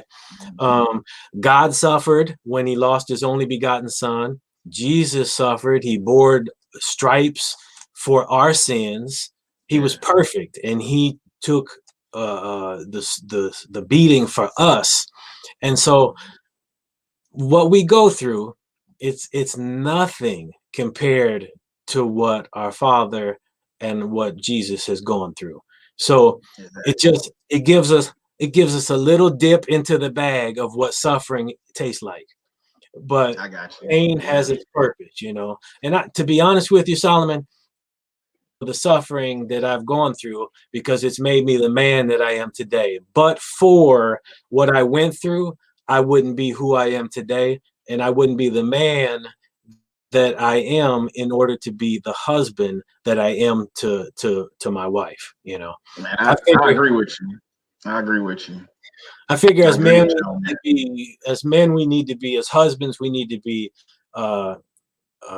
providers, protectors, leaders, and teachers. And we have to do all that in a loving way, you know, in accordance with 1 Corinthians, the 13th chapter, verses 4-8, which talks about love is patient, love is kind, you know. And so those are the things we as men can drill down on and focus on. If we put our blinders on for that, then there's a good chance we won't go off track, you know. Exactly. It has to be in God's timing and his will. So his will, he got to get the glory at the end of it. And I think like we both saying, and if y'all don't remember nothing else about this conversation, I hope y'all, you know, watch it a few times, you know, but y'all don't remember nothing else after, especially to the men, it's going out to the men and to the women, but strictly to the men for sure. After you've been involved with this female narcissist and you didn't went through this cycle a few, you know, some of us, we hard-headed, so we didn't went through it 5, 6, 7 times. We just don't understand. After you done did that, just know that it's still a wife out there for you. It's just you've been doing it on your own. You haven't let God, you know, bring the woman into your life. And then sometimes I think a lot of us question ourselves. You hear it all the time, like, well, why God hasn't blessed me with a spouse? Maybe you're not ready yet. That's true. I think if you sit there and look at it, you might think, well, I got the job, I got the car, I got the house. Maybe you still not ready. Maybe something in your heart isn't ready. Maybe, you know what I'm saying? Maybe something isn't right, or maybe the timing is off. So, you know, sometimes we praying, but you have to be patient. You can't pray, like you said, or you can't pray today and expect that blessing to come through tomorrow. God gotta shape that blessing and get it right just for you, because it's your prayer. So. Yeah. We can't expect God to be a genie, like you rub the lamp, boom, something. Yeah. Or like a one-armed bandit, you pull the slot and everything comes up 777. No. You have to be faithful. You have to work God's plan for you. You know, I mean, and you know, the other thing we do, you know, sometimes like we put confidence in an unreliable person. Well, then that ends up on us. It's not on somebody else. Like I think I could be wrong, but like Proverbs 25:11, it talks exactly about putting confidence in an unreliable person is like chewing on a toothache, or it's like walking on a broken foot. Those things just don't make sense, you know. So we have to hold ourselves accountable, and we have to work the problem and not let the problem work us. That's deep. I like that. Work the problem and not let the problem work us. Yes. Okay. So we getting down to the nitty-gritty. I skipped over a few questions because of time, so I wanted to make sure, you know. But we're getting down. We still got a couple more. Let me get to the last couple. Let me get to the last couple. Then I'll jump in the chat after that. We can read. So y'all can start getting y'all questions together. Give us about 5 minutes to go over these next couple questions. Then y'all can start getting y'all questions again if you have any questions, and then we'll go over the questions, and then we'll go ahead, you know, and get you out of here, because Phill on the East Coast, he an hour ahead of us. So I got to make sure my brother gets some sleep tonight. No, I'm good, man. I'm good. I got you. I appreciate it. I do. Okay, so we touched about this, but let's just get a little bit deeper into this. What did you learn from those relationships that helps you be the man you are today? I know we touched on it, you mentioned it, but you know, what can you actually bring to that men can see that, you know what, kind of, you know, this is what happened, but look at me today, you know what I'm saying? Yeah, I mean, no matter what your circumstances are, you can always turn a negative into a positive, but it's got to come from you and through God. So I mean, keep hope alive, and keep moving forward. Never give up, you know. So I mean, I learned from that relationship that made me the man today is that other people don't define me, and other people don't define my future. Through God, I define my future, and through God, I define what I can be positioned to be blessed for. That's awesome, man. To touch on that, to piggyback on that, I think a lot of time people look at others, you know what I'm saying, they get a definition of who they are, basically what you're saying. So it's like you're like, you know, you listen to all these people and God telling you, listen to me, son. Listen to me, daughter. But you're listening to all these other people, and all these other people telling you all these things that's not right for you. That's not your purpose. Like I think Shannon put in the thing earlier. That's not your purpose. That's not your path. But you're listening to all these other people about how your relationship should go or what you should do for your woman. Nah, you go to God in prayer. And I think as men, and I might be wrong, I can only speak for myself. So I think sometimes you get into this situation where you're like, well, I don't have the money, or I don't have this, or I don't have that, so I can't do this. And then it's just simple. Sometimes it's just maybe write a letter, or maybe you just talk to this woman and just, you know, just speak, you know, positive affirmations to her, or just simple. How about you just grab her hands? Me and Shannon do a lot. Just grab her hands and just say a prayer with her. Yeah, that's more powerful than anything you gonna do going out there and buy whatever you're going to buy. So I think a lot of times that we can just put the blinders on this time. I'm gonna say put the blinders on, like you said earlier, and just focus on what we need to focus on, and everything else, I believe it'll work itself out. Because if you focus on, to me, I can't focus on 4,000 things and get them all done. But I can do 1 or 2 at a time and nip away at that 4,000. Eventually I get it done. So it's the same thing with this relationship. When you in one of these relationships and it's bad and it ended bad, or whatever the case is, just know you got some things you got to work on yourself. That's why a lot of people say take that time after getting out of a relationship to go through that healing process, to, you know, to heal yourself before you move forward. Absolutely. And that's a crucial point. And I'm glad you brought that up, because you have to go through the grief cycle. And what's the grief cycle? Okay, you start out on one side with hurt and loss and shock. You go through the step of like numbness and denial. You might have emotional outbursts and anger and fear. But eventually you start out at one place, but then you come out on the other side. But if you don't feel it, you will not heal it. So this is the thing. You got to suffer the loss. You have to grieve the loss. And that's the only way you can sail it on down the line and come out on the other side in God's time, healed and ready for a new relationship, you know? So, and this is, you know, I had mentioned to you, one of my friends before, who's going through a situation like this. I told him, look, you're not ready to jump into anything new because you don't know who you are yourself. You need to suffer this, you need to grieve it, and you need to heal it, but you need to do it through yourself, through God. You know, he's ready to jump into the next relationship. He's like, oh, I was talking to this girl here. I was like, man, the ink on your divorce isn't even dry. It's still wet. Yeah. So, I mean, we have to own our own stuff. You have to allow yourself time to cry, grieve, scream, whatever you need to do. Like I told you when we started, I would soak my pillow with my tears at night, and I'm talking about the ugly cry, like taking a deep breath. Hey, I hear you on that one. But you have to, like you said, you have to allow yourself to go through that. You have to. And I think a lot of times, I know as men, because, you know, you taught, as most men are taught, you know, younger, you know, hey, you know, it's about how many women you get. And I ain't just talking about sweet women, but just how many women you date and all that. But until you break out of that, it's not about how many women you date. You know what I'm saying? That's not what it's about. But they try to make it a competition, like, you know, well, let's see how many numbers we can get this night at the club or at you know, wherever you try to get these numbers. But at the end of the day, you only can really have one woman, and you only called to be with that one woman. And when you go through these situations, when you're in these relationships, like I said, with narcissist women or whatever, if you don't allow that time, and your time is going to be different from my time. Your time might be a year. My time might be 3 years. Somebody else's time might be, you know, 6-7 months. So don't look at somebody else's situation like, well, they got back in a relationship after a year.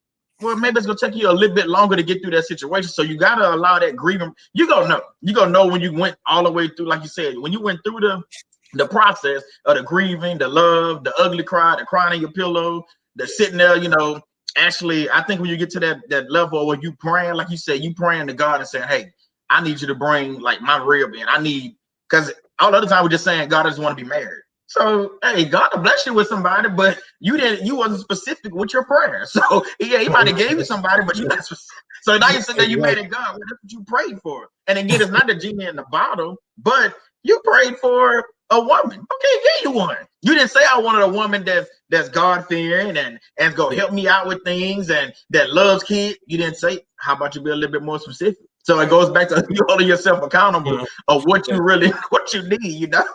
That's true. That's true. You got to be specific. You know, you can't just be specific. That's the truth right there. Hey, I said our brother Jamal here. Welcome, Jamal. He said, I see we having church. Welcome, bro. Welcome. Good to see you, man. Good to see you. It's good to see you in here, man. Yeah, we just just two brothers having a conversation, just trying to help other men, you know, to be able to speak out on these situations. Because at the end of the day, and Shannon then beat me over the head with this quite a few times. At the end of the day, it's about letting men know that, you know, we have a safe space. So whether it's here on YouTube or contacting me or calling you, or my thing is people get caught up on, well, they doing it for, you know, for population or I mean not population, they doing it for, you know, for likes and views. No, I'm doing it for your help more than mine, because the thing is, I don't care who you go to. I'm not saying come talk to me. I'm not saying go talk to Phil. You can go talk to Jamal. You can find Jamal on LinkedIn. He's a counselor. He know a lot of things about you. You can go talk to him. I know he and they like, man, hey, I didn't step into it. But I'm just saying, you can go talk to Jamal about things. You can call, if you need a woman to talk to, you got my wife, you got Karen, you got a dream, you got people that you can talk to, especially about coming out of a narcissistic situation with a woman. I think time and time again, men don't want to share, and they think they the only man that's going. You're not. Think about it. If you was the only one that ever went through that, it wouldn't be an issue. If it's an issue for a lot of men, that means you're not the only one that been through that. You're not the only one to get a divorce. It's millions of people that got a divorce. You're not the only one that got hit by a woman. I got hit by a woman. Okay, and I'm pretty sure we can probably raise hands and, you know, through the chat or whatever. Got other men that got hit by women. Now, what they said, I don't know, but it's a lot of things that happens, you know, in these relationships that we can take from it. And like you said, I love what you said, Phil. We can take from the relationships. It made us who the man that we are today. And that, at the end of the day, you can't, I don't have no regret for any past relationship. Now, do I wish I'd have did a few things differently? Yeah, I probably wish I wouldn't have flew on Spirit Airline and went to Honduras. Hey, for y'all, I always say this, don't fly on Spirit Airline. They charge you at the yin yang and the seats suck. But anyway, I wouldn't have flown on Spirit Airline, and I probably wouldn't have went to Honduras and saved myself about $700-800. You know what I'm saying? But other than that, the situation needed to happen because that prepared me for the woman I'm with today, which is Shannon. So if I wouldn't have went through that situation, maybe me and Shannon paths never crossed because I wouldn't have been ready for her. So I look at it like that. It got me what I needed. It got me what I wanted. It got me things that I don't even know I want, you know what I'm saying, out of her. And then God brought us together to be able to talk about narcissistic abuse from, you know, from the workplace, from the husband and wife, you know, or whatever. So I love it. And, you know, it's the same thing with you and Mill. I mean, he brought you out of them relationships to bring you the woman that you needed, because if it went any differently, you probably would have missed that blessing, you know what I'm saying, with Millie. And so now we're just sitting there, we wouldn't even be having this conversation because we wouldn't be talking about Millie or Shannon. True, that's true. You know, everything in life is timing. Everything in life is timing, and it's all according to God's timing. You know, God has the timepiece. You know, we might try to hurry things along, but no, he's in charge of the stopwatch. Yeah, that's right, Jamal. It's the key to prayer. Amen to that. Yes. So let's get into our last couple of questions. So y'all can start getting y'all questions. Y'all have any questions? Y'all can start getting y'all questions and load them up in the chat. That way I can see them. So this is a quick, easy one right here. Was this your first encounter with a narcissist that you know of, or you know you think it happened before? You know, I've encountered narcissists in the workplace. Too many to count. But yeah, this would have been my first relationship with narcissists. Yeah, I mean, you know, I've along the way you date people, but you know, maybe those relationships don't turn into something serious. But this was a serious relationship that had to do with a narcissist. You know, I got you. But in my industry, in security, in the legal field, I have encountered more narcissists than I could ever count. And I would have to be an octopus and have like 8 legs in order to take the knives out of my back for all the people that tried to stab me in the back for the industry that I work in. Criminal justice, law, security. But that's just, I guess it goes with the territory. Yeah, I can imagine in the industry you in, you're going to encounter a high number of someone you probably don't even know, but then the ones that you do know, you're like, wow, I can't believe this brother or this sister did this to me. Exactly. And in the workplace, a lot of people don't talk about it because, and that's why I want to talk about this even more, like in the workplace. And I say it all the time, the same narcissist that leaves that house at 6, 7 a.m. to go to work, they going to work as a narcissist. They don't change on their way to work and all of a sudden become this happy person and go to work jolly. No, they still evil. They just evil to, instead of just being evil to their wife and their 2 kids, now they got 60 people to be evil to and just be mean to people. So I think the workplace narcissists need to be discussed more because they're obviously at work. I mean, they working. Whether they're working from home, they still in control of some people. If they manager or they actually at an actual brick and mortar, they still in control of people, and they just, this venom and stuff is coming out all the time. So I just want them to be mindful, even though we're talking about relationships, the relationships at work, you have to be mindful of those too. So professional relationships can still play a part in your personal relationships, meaning if your professional relationship, your narcissist boss is trying to control everything that you're doing all the time, calling you all hours of the night, and it's a female, well, I'm gonna go a step further and say that might be a Jezebel spirit. She know you're married. She know you don't need to be getting phone calls at night. So it's a whole different show that we can talk about. But what I'm saying is you have to be mindful of these people in the workplace, whether they men or women. Yeah, that's my take on that one. They everywhere. That's the truth. That's the gospel truth. You have to have boundaries. You have to have boundaries, and you have to maintain those boundaries. In the legal field, they say good fences make for great neighbors. If you have a good fence, then people won't trespass on your property, and those fences are boundaries. You got to maintain your boundaries. You got to let your no be no, and you got to be firm on it. Nice. Man, I appreciate this show. Right, we got to do this again. Phil, I know I'm calling you out on the show live, but we got to do this one again. It's pretty good. I mean, so much information, to cover. So I know. There was a lot to cover. It's hard to cover it all, and I'm always available to you, Solomon. Always available. You just let me know when. You let me know when, and it's on. For sure. For sure. Let's get into this. Well, let me get into this last one. Okay. And we'll go ahead and jump in the chat. So if y'all have questions, go ahead, drop your questions in there. We'll get into this last question. Okay. And then, so you can leave us with some tips on finding love after narcissist abuse. I know we covered it, but we want to make sure we leave tips that the men can be like, oh, and the women, because women can learn from this too. What would those tips be? You always need to fix your attention on God. Okay, Romans 12:2, that tells us that fix our attention on God and you'll be changed from the inside out. So in a relationship like this, you got to go to God first, in the middle, and lastly, because it's not something that we can do on our own power. Okay. Nice. Marriage is a holy sacrament, so we have to treat it as such. If you come out of a situation, you have to heal it. Like I said earlier, if you don't feel it, you're not going to heal it. So you got to give yourself time. Okay. Time, they say time heals everything. That's not true. It's what you do with the time. That's what heals things, You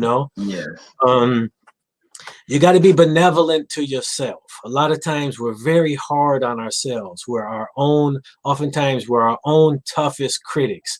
So you got to leave a soft spot for you to land in this situation, because you're going to be going through the emotional cycle as you try to go through the grief cycle towards the healing, So you got to give yourself time, You got to be honest, okay? Because honesty is the best policy. And if you lie to yourself, you're not going to make progress. This process it has to hurt in order for it to work. If you know, Jesus suffered and died for our sins. In a situation like this, we have to suffer in order to grow. And you know, when we suffer, it brings our walk with Christ in a more perfect line, and it teaches us how to be humble. You know, when we are pressed, when we're shaken, when we're pushed down, that creates character. And this type of Christian character, this type of Christ-like character is what we need to work any problem that we encounter. Not just a relationship problem. When, you know, when we have a loved one that dies, we're going to go through the grief cycle, you know, and we have to turn our face to God so that his loving light can shine upon us, hold our hand, and walk us through it. Man, that's like a mic drop right there, man. I don't know if you got a mic, just go ahead and drop it like that. Go ahead, drop it, mic. Man, I don't know how I'm supposed to follow that one, Phil. Funny, hey, man, that's good. I mean, that's awesome tips. Hey, again, I'm telling y'all, this conversation is needed. And we're going to have some more of these conversations, and maybe we can get some more people involved, some more men. I'm not saying people. I'm going to go ahead and throw it out there. Get a couple of the men involved and have these same type conversations. So men, again, know that it's okay to talk about these things. Yeah. It's okay to share your past experiences. And because people need to know, me and Shannon been talking about this lately, people need to know the wins and the losses. We don't need to always hear the bad. We need to also hear the good. So you need to also know that, you know what, if I end up in one of these relationships, or I done been through one of these relationships, it's a light at the end of the tunnel, like they like to say, or it's a God. It's God that can help you through this whole situation. So if you came out of that situation, he brought you through that situation and you didn't came out of it, you can turn around and say, you know what, Phill been there. He know what I'm going through. Solomon done been through a crazy situation. He know what I'm going through. Them brothers that made it out. They got wives. They moving on. They still talking about God. They still able to live their lives. So my thing is, if more men hear these stories, they able to relate. So that's the thing about it. I mean, like I said, we the men narcissists are beat up. They beat them all day, every day, 24/7. And I get it. And it's needed because they out there. They everywhere. Yeah. But the women narcissists, I think, are they escape by a lot because men won't tell those stories because they don't want to say, hey, well, I don't want my brothers looking at me. Me, I don't care. I'm gonna go ahead and tell for y'all can go look at my story. I didn't share my story with Shannon. I'm probably gonna share it again a little bit more in detail. I don't care because I know every time I tell my story, it's like you said earlier, it's like an 18-wheeler, semi truck lifted off my back. Yeah. So every time I tell it, it's like I feel better. So I don't mind telling the story. I just had to tell it that first time. Once I told it that first time, it's like, oh, okay. And it's not about likes or views. It's about me telling my story, and then maybe one person, if one person, man or female, can listen to that story and say, man, I'm dealing with a narcissist, or I'm dealing with this. I can turn my life around because look at what he did, or look at what she did. I think that's what it's all about. At the end of the day, to me, that's what it's all about. And I don't even have to know who that person is. That's the good thing about it. Yeah. But God knows. So God knows that the work we putting in, the things that we saying, somebody's going to see this at some point, or the people here in the live, or the people that see the replay are going to watch this and be like, man, them brothers just out there spilling their hearts, and you know, and still in situations where they still doing good after everything they've been through with previous women. So that's what I want to leave my little tip with everybody on that. I agree. You know, and you've shared that with me before, and we talked about that if we can just help one person, that's all that matters. All the glory to God. And you know what? I want the people to know that we shouldn't have a negative relationship with failure. You know, failure teaches us so many things that victory does not teach us. So I mean, fail early, fail often, but the most important thing is to learn from your mistakes and not repeat. You know. Yes, don't repeat. Don't get caught up in this relationship cycle or this failure cycle where you keep bringing in these same women, and then what you don't want to do is blame God for the decisions you made. I'm gonna say that one more time. What you don't want to do is blame God for the decisions you made. You don't blame God for that. Blame yourself. So I'm gonna jump into the chat right quick and then see what what questions we have. I know I've seen a few pop up. Okay. You have any questions for Phill? Just keep popping them up in the chat. I'm gonna scroll back. I Yeah, know Shannon. fire away. Don't Yeah, be shy. fire away. You ready? Don't be shy. There's no Okay. wrong question. Question: when you discern a narc in your life now, whether at work or in business or in family, how do you handle it? Okay, first of all, that's an excellent question. That is an excellent question. You have to use your gift of discernment that comes from God. So you have to go into your prayer closet, and you have to pray early, and you have to pray often, because your defense mechanisms will come from your prayer.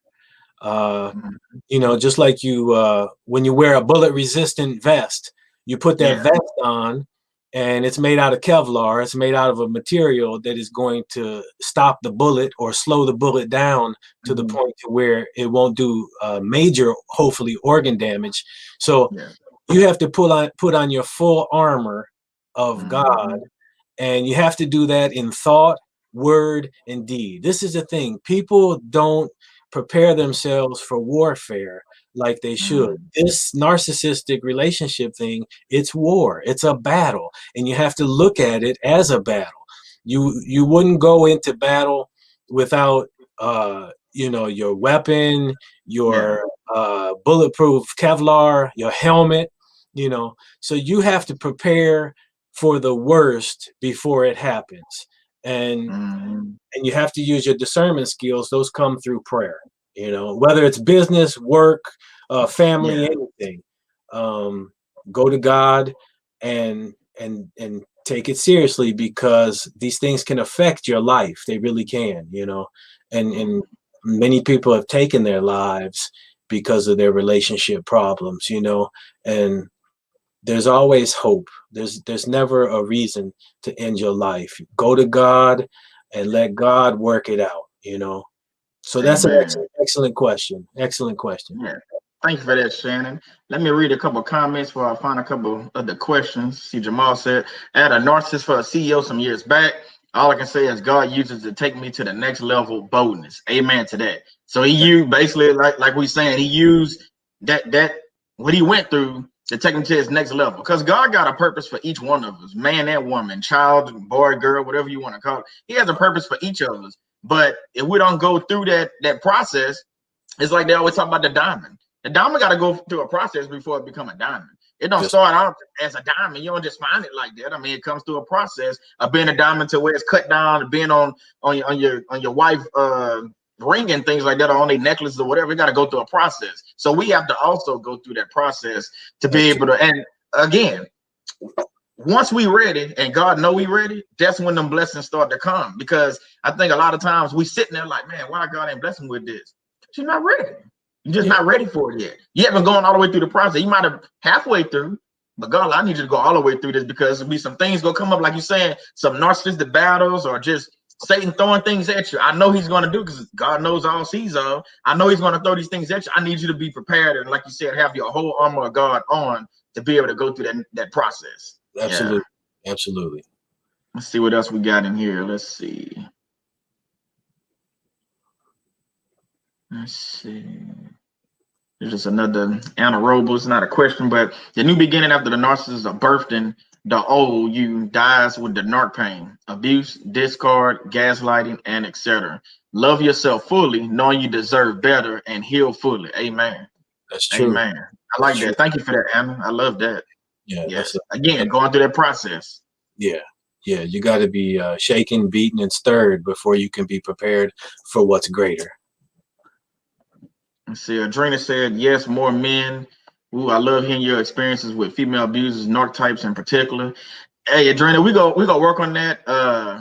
We're gonna work on that. We're gonna try to get some more men involved. I already got one brother right here, Phill. So we'll try to get some more men involved in this. I know I follow a couple on Instagram that post about this all the time. So I'll see if maybe we can work out something within the next month or two and try to get everybody on the show. At least 4 of us on here talking about different experiences. Because I think the more men, again, talk about these situations, I think it helps not only the men, but it helps women understand some of the things some of these men going through. You're like, oh, I never knew that. Oh, I didn't know that it happened like that, you know. So yeah.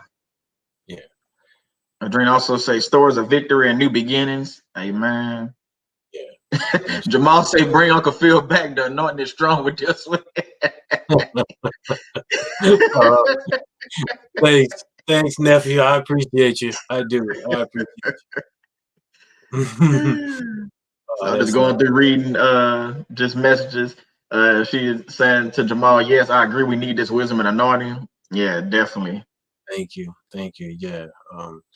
You know, we always try to help the people. That's what's important.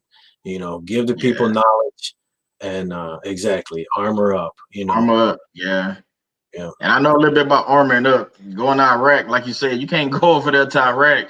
And like I carry the M203 for y'all that don't know, if y'all ever watch like a Rambo movie, anything like that. So basically M16 at top, so I shoot 5.56. And I'm going a little bit deep, but anyway, I shoot 5.56 bullets on top, but I shoot grenade launcher at the bottom. So I couldn't go out there, and what I had to carry, like you said, I had the bulletproof vest on with the Kevlar, and it was real heavy. Shannon can attest. So anybody been a military, Adrena, people that wore this stuff. So I had my HE rounds, which is high explosive. I had my smoke rounds. Smoke rounds was depending on what was going on. I had to bring in a helicopter, so I would pop white smoke, green smoke. I had yellow smoke. Different smokes was different things.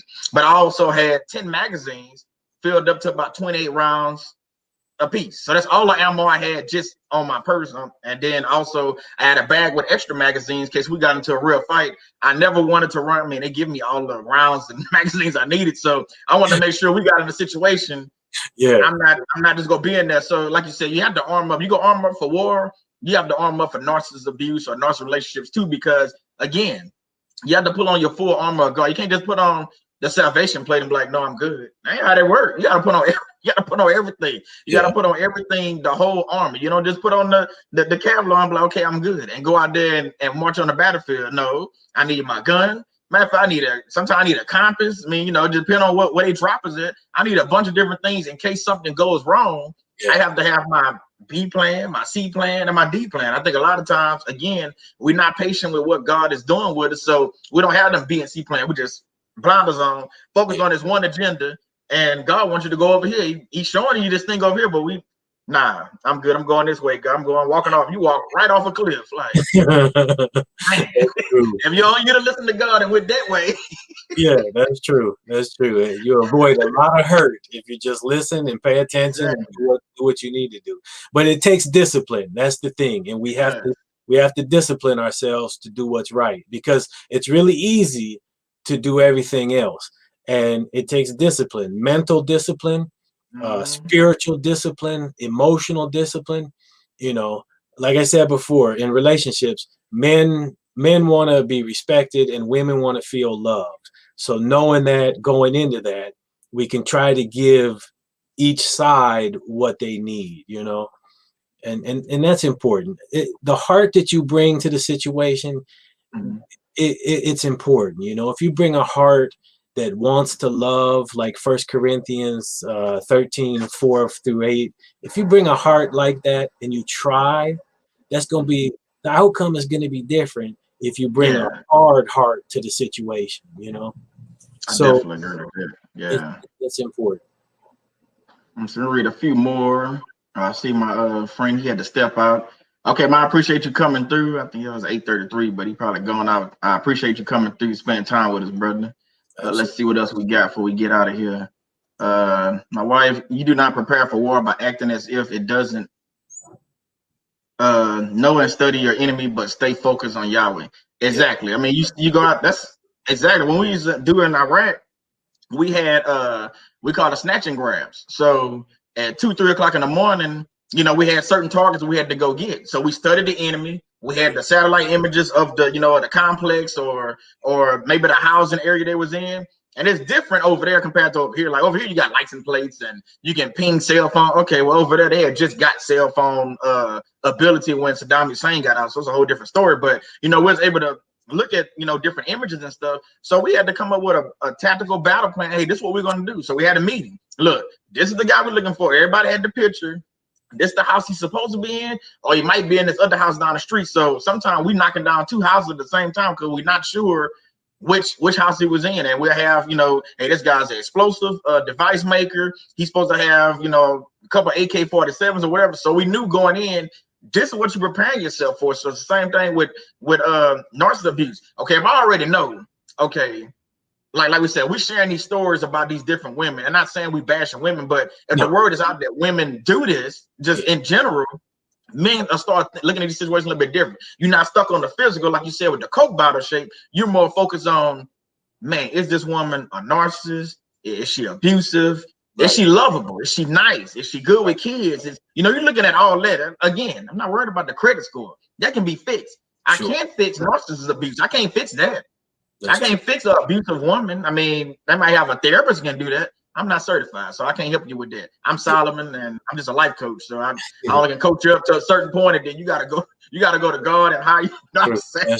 I can't help you. So yeah, definitely. Yeah. I mean, it's important, like you said. Good intel saves lives, and bad intel gets people killed. You know, amen. So you have to do your due diligence, and you have to, you know thy enemy. You know, and you know, like the saying goes, keep your friends close, but keep your enemies closer. So you need to know what you're faced with, so that you can act accordingly. You can't have your blinders on. You know, you got to be real about it. Yeah, you definitely do.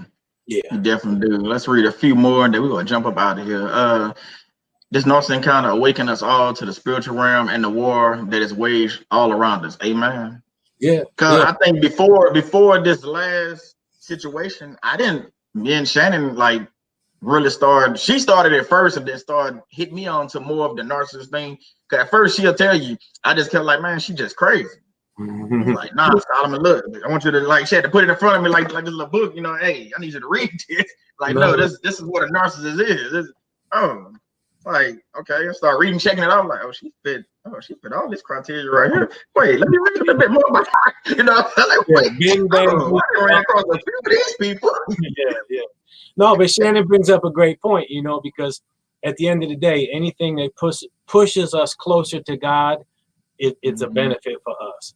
So, amen. You know, that's important. Amen. Okay, let's read this one. Discipline. God need battle-tested, battle-proven soldiers in his army. Amen. You have been battle-tested. Yes. Yes. We battle-tested, Phill. Yeah, I agree. Certified 100%. Yeah, 100%. USDA choice. Yeah. If you don't love yourself, who will? Then who will? Love starts with you. I agree with that too, Anna. And I think that's another thing. It's like you had brought up. I know you had mentioned, like, you know, like the suicide thing. We have to love ourselves, and we have to realize no person on this earth is worth me killing myself over. Right. It's not. Especially because we see it happen too much. I think we need to touch on it just shortly before we get off here. Suicide rate is alarming, especially in the military. For y'all that don't know, a lot of people in the military, they got a high suicide rate in the military. And it's due because of wars like Iraq and different wars, like, you know, that goes on, is war, Afghanistan and things like that. So it's wars like that because what happens is that husband or that wife goes off to do battle. They gone in the army, you're going for a year. Marines usually about 6-7 months. I think the Navy is about 6-7 months too. I can't remember the other one, but anyway, so you're gone for a period of time is what I'm saying. Yeah. So that situation changes differently when you pull. It's just like the police coming in and just taking the husband and arresting them and taking him out the house for a year. So now the wife has to sit there and provide for the family and do everything on her own by herself, or vice versa. The husband has to take on these motherly duties for 3 girls in the house and don't know how to do hair. So, you know, you're like, wait, what? Okay. One of them in a diaper, the other 2, I got to braid some hair. I don't even know how to do my own hair. So, you know, so my thing is, though, you have to, you know, love yourself and then love the situation that God put you in. Because to me, even though that spouse is gone, you got to look at that. It's only for a season. They coming back. You know what I'm saying? You praying that they coming back. So if they going for a year, it's 12 months. It's like you said, when you and Millie, when you're trying to get it back, that was 9 months that y'all was apart. So again, you got to look at that situation. It's the same thing. It's no different than going to war. I mean, I know it's not the same, but it is, because y'all was separated for 9 months.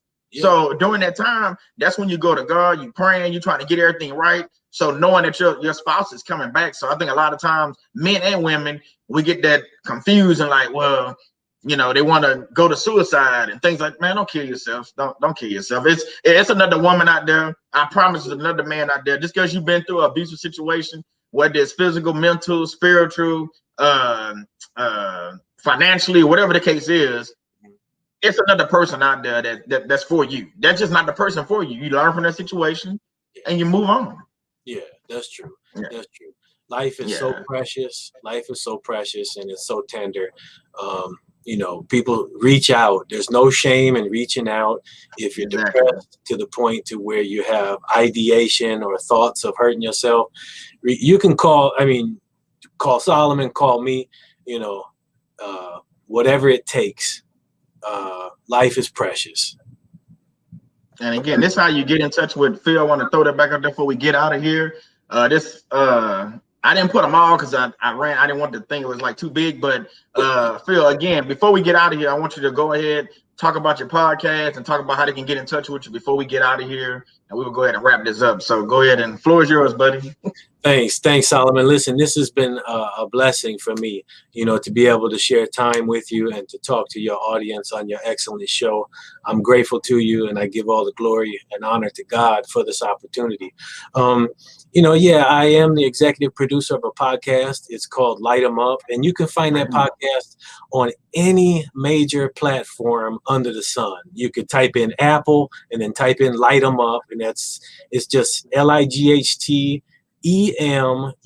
Light 'em Up, and we're on any major platform. I would be honored if you would listen to any one of our shows. We'd be grateful to you. You can reach out to me at Rizzo's Protective Group on the YouTube channel. And Solomon, you can reach Solomon and he'll give you my information. I'm here as a resource to help. We do a lot of work pro bono, absolutely cost-free to the public. We'll help you with security information. We'll help you with IT defense, criminal defense, things like that. We got a lot of things going on right now. And, I'm just grateful to be able to spend time with you. I hope we were able to share some information that helped at least one person. And like I said, I give all the glory to God, and I thank you. I thank you, Solomon, for this opportunity. Oh, man, you're welcome. And I thank you for coming out because, when we talked about it, it was like, man, it just came together again. When God brings his children together, it just flows. So it just flowed. It was like, man, okay, got to get this guy on the show. And it wasn't even about that, because, we've been talking a lot. Like, for y'all that don't know, I'll tell y'all a little quick story. We started out like on LinkedIn, just talking, and then that progressed to us talking on like Instagram and stuff. And then we started coming into YouTube. We started text messaging, and finally we just started talking on the phone. Like, man, all this texting, so let's go ahead and talk on the phone. So we talk on the phone now, a little bit more, and then we're able to share stories and just forming a brotherly bond. And that's, to me, I think a lot of time, again, men don't go out of their way and do things like that. So to find a brotherly bond like that you can have, it's awesome. Same thing like with me and Jamal. Like Jamal, we don't talk on the phone as much, but we always able to text or just talk on LinkedIn and just, hey brother, how you doing? You don't see a lot of men doing it. They won't check on each other. They're like, man, that man he over there doing his own thing. So I think the more and more men see men showing love, the love will grow and it'll spread. And I think that filters down to relationships and things like that. Because you can learn from another man that, hey, man, like, what did you do in the situation when you was with this woman? And they're able to learn from that. To me, at the end of the day, that's what it's about. Yeah, absolutely. Absolutely. There's no shame in telling a brother that you love him as your brother. There's no shame in looking out for another person, because at the end of the day, we are our brother's keeper, and we need to look out for one another, because this life can be hard. It can be hard. But if we work together, if we stay, united in lock, stock and barrel, in unison, it'll make the process a lot easier. It will. Amen to that. And that's what we are trying to do. We just trying to provide a little change and then some hope for people that's been through narcissist abuse, whether it's female or male. I know this one was dealing with female narcissist relationship cycle, but just know going through that, it's hope, and it's, you have your fate. you can actually find another relationship. Now, like Phill mentioned, you do have to go through that healing process. It's a process. You know, your process will be different from the person across the street that went through the same thing. So just realize that. We just want you to know that you can get help, and you have to go to God. You have to go, like Phill mentioned too. Go to your war room, go to that closet, or go to that, whatever that special place is. We're saying closet, but wherever it is, I mean, if it's your office or in your car or whatever it is, and go to God in prayer and realize, like Shannon always say, this is spiritual warfare. We're dealing with these narcissists, and I think a lot of time we get caught up, we see flesh and blood. It's more to it than that. It's an evil demonic spirit inside that person that's making them do the things that they do. And at the end of the day, that's what I want y'all to know. I want y'all to just know that, you know, hey, it's not just you. It's other brothers out there that have been through these situations. Phill can attest to it. That's why he's on the show.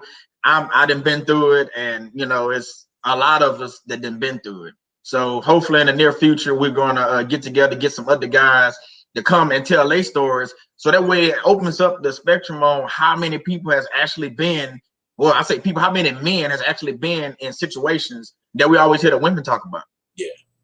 We hear the women talk about it, like I say, 24/7. But how many men are willing to actually talk about this and share, and that way other brothers can learn, you know? And I'm saying brothers, white, black, green, whatever. I'm saying men, brothers have been through these situations, because narcissist has no color. They you know what I'm saying? They whatever, you know? So again, Phill, man, I appreciate it. I thank you for coming out, spending this time with me. And man, it was fun. It was fun, and but it wasn't just fun. The knowledge that you brought to the subject, it made it just flow. And I think a lot of people got a lot of information out of that. So that's what's great about it, when you can come on the show and then people can actually learn some of these things. Because some of the things you broke down, I didn't know. You didn't share that with me, so I didn't know. But I wrote some of them down and I learned, you know what I'm saying? So, but it's just good to know, you know what I'm saying, these things, and I can tell somebody else these things, and I also can pass your information off to them, you know, to help you out. Where people can just, hey, let me go talk to Phill and see, you know, what's going on, you know, because I don't know everything. No. You don't know everything, but I can point you in the right direction in a lot of things. I can tell you that much. So yeah, that's true. I'll give you the person that you might need to talk to. So that's, at the end of the day, like we keep saying, if we can help one person, whether you're watching this live or watching this replay, we can help this one person know that you can call me, you can reach out to me. My thing's still at the bottom, faith-based workplace. Phill thing is still up there at the top. Just know that you can reach out to us, and then they got other people that have been in narcissist abuse, and you can still reach out to them. My wife is always in the chat. Adrena is always in the chat. There's other people in the chat. They know, trust me, they know about narcissist abuse from, you know what I'm saying, male or female, they know. And some of them is moms and brothers and sisters. So it's a lot of different avenues that we can cover, and we're going to continue to cover. And I look forward to, like I said, bringing more men on and talking about this and just putting a different spin on this situation that we call narcissist abuse. Again, this is faith-based workplace. My brother Phill, thank y'all for coming out, and we'll see y'all next Friday. And then, before I go, my wife, I want to say she should have a premiere tomorrow at 7 p.m. and she'll be live Sunday at 7 p.m. at North Free Living. So y'all go ahead and check her out. Go to subscribe to her channel. She got awesome content. You know, follow on TikTok. I don't do TikTok, but she dropped these TikTok videos like all the time, and she put a lot of thought process into these things. They cool. I like them. I watch them. I don't know nothing about TikTok. I don't even have the app, but you know, follow over there and follow on TikTok, and you know, all her information at www.notfreeliving.com. Again, Phill, thank you, brother. It was an honor, and I appreciate you coming on the show and just doing this with me. Good night, everybody, and we'll see y'all next time.